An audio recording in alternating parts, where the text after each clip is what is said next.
టెంపుల్లో పూజలన్నీ అయిపోయిన తర్వాత ఇక్కడ ఆకుమైద చెట్టు ఉంటుందన్నమాట.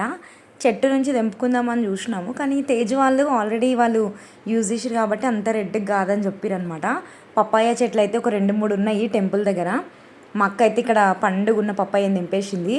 ఆ పండుగున్న పప్పాయని ఇన్ని రోజులు ఎవరు తింటారు అనుకురో ఏమో, కానీ మా ఇంటి ఆడపడుచులమే తిన్నామన్నమాట పప్పాయ కట్ చేసుకొని అక్కడే. ఇంకా మేమైతే ఫోటో తీద్దామని, మా అక్క వాళ్ళు ఫోటో అనుకున్నారు, నేనేమో వీడియో తీస్తున్నా. మా మంజా అక్క అనమాట, మా చిన్న మేనత్త. తర్వాత మునగాకు చేద్దామని చెప్పి ఆకులు అడిగితే మా తమ్ముడు తెంపిస్తున్నాడు ఇక్కడ మాకు.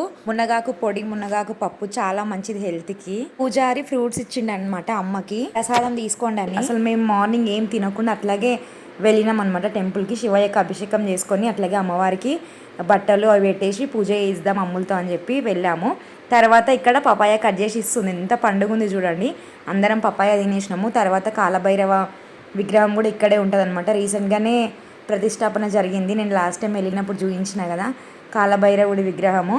తర్వాత ఇక్కడ నవగ్రహాలు ఉంటాయి అన్నమాట. టెంపుల్ దర్శనం అయిపోయింది. ఇంటికి వెళ్ళాక వెంటనే మేమైతే అమ్మమ్మ వాళ్ళ ఇంటికి వెళ్ళినాం.